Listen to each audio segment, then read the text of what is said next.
قرآن کی یہ اصل معلوم ہو جانے کے بعد ناظرین کے لیے یہ سمجھنا آسان ہو جاتا ہے کہ اس کتاب کا موضوع کیا ہے، اس کا مرکزی مضمون کیا ہے اور اس کا مدعا کیا ہے۔ اس کا موضوع انسان ہے، اس اعتبار سے کہ بلحاظ حقیقت نفس الامری اس کی فلاح اور اس کا خسران کس چیز میں ہے۔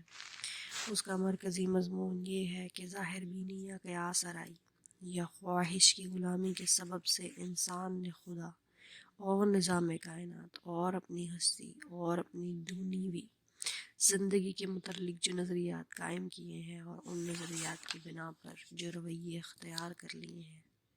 وہ سب حقیقت نفس الامری کے لحاظ سے غلط اور نتیجے کے اعتبار سے خود انسان ہی کے لیے تباہ کن ہے۔ حقیقت وہ ہے جو انسان کو خلیفہ بناتے وقت خدا نے خود بتا دی تھی، اور اس حقیقت کے لحاظ سے انسان کے لیے وہی رویہ درست اور خوش انجام ہے جسے پچھلے صفحات میں ہم صحیح رویے کے نام سے بیان کر چکے ہیں۔ اس کا مدعا انسان کو اس صحیح رویے کی طرف دعوت دینا اور اللہ کی اس ہدایت کو واضح طور پر پیش کرنا ہے جسے انسان اپنی غفلت سے گم اور اپنی شرارت سے مسخ کرتا رہا ہے۔ ان تین بنیادی امور کو ذہن میں رکھ کر کوئی شخص قرآن کو دیکھے تو اسے صاف نظر آئے گا کہ یہ کتاب کہیں اپنے موضوع اور اپنے مدعا اور مرکزی مضمون سے بال برابر بھی نہیں ہٹی۔ اول سے لے کر آخر تک اس کے مختلف انو مضامین اس کے مرکزی مضمون کے ساتھ اس طرح جڑے ہوئے ہیں جیسے ایک ہار کے چھوٹے بڑے رنگ برنگ جواہر ہار کے رشتے میں مربوط و منسلک ہوتے ہیں۔ وہ زمین و آسمان کی ساخت پر، انسان کی خلقت پر، آثار کائنات کے مشاہدات اور گزری ہوئی قوموں کے واقعات پر گفتگو کرتا ہے، مختلف قوموں کے عقائد و اخلاق اور اعمال پر تنقید کرتا ہے، مابعد الطبعی امور و مسائل کی تشریح کرتا ہے اور بہت سی دوسری چیزوں کا ذکر بھی کرتا ہے، مگر اس لیے نہیں کہ اسے طبیعیات یا تاریخ یا فلسفے یا کسی اور فن کی تعلیم دینی ہے، بلکہ اس لیے کہ اسے حقیقت نفس الامری کے متعلق انسان کی غلط فہمیاں دور کرنی ہے، اصل حقیقت لوگوں کے ذہن نشین کرنی ہے، خلاف حقیقت رویے کی غلطی و بدانجامی واضح کرنی ہے اور اس رویے کی طرف دعوت دینی ہے جو مطابق حقیقت اور خوش انجام ہے۔ یہی وجہ ہے کہ وہ ہر چیز کا ذکر صرف اس حد تک اور اس انداز میں کرتا ہے جو اس کے مدعا کے لیے ضروری ہے، ہمیشہ ان چیزوں کا ذکر بقدر ضرورت کرنے کے بعد غیر متعلق تفصیلات کو چھوڑ کر اپنے مقصد اور مرکزی مضمون کی طرف رجوع کرتا ہے، اور اس کا سارا بیان انتہائی یکسانی کے ساتھ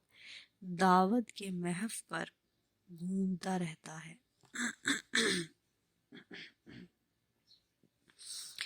مگر قرآن کے طرز بیان اور اس کی ترتیب اور اس کے بہت سے مضامین کو آدمی اس وقت تک اچھی طرح نہیں سمجھ سکتا جب تک کہ وہ اس کی کیفیت نزول کو بھی اچھی طرح نہ سمجھ لے۔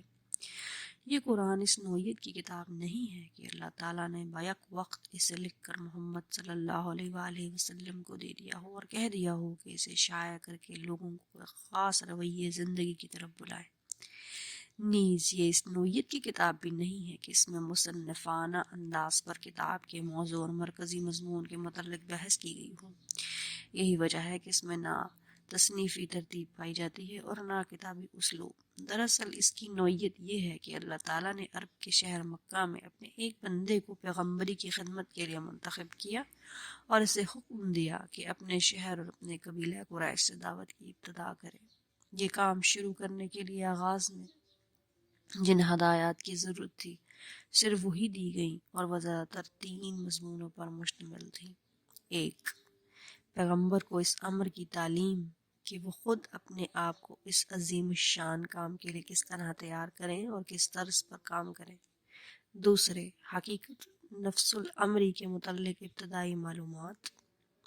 اور حقیقت کے بارے میں ان غلط فہمیوں کی مجمل تردید جو گرد و پیش کے لوگوں میں پائی جاتی تھی جن کی وجہ سے ان کا رویہ غلط ہو رہا تھا۔ 3، صحیح رویے کی طرف دعوت اور ہدایت الہی کے ان بنیادی اصول و اخلاق کا بیان جن کی پیروی میں انسان کے لیے فلاح و سعادت ہے۔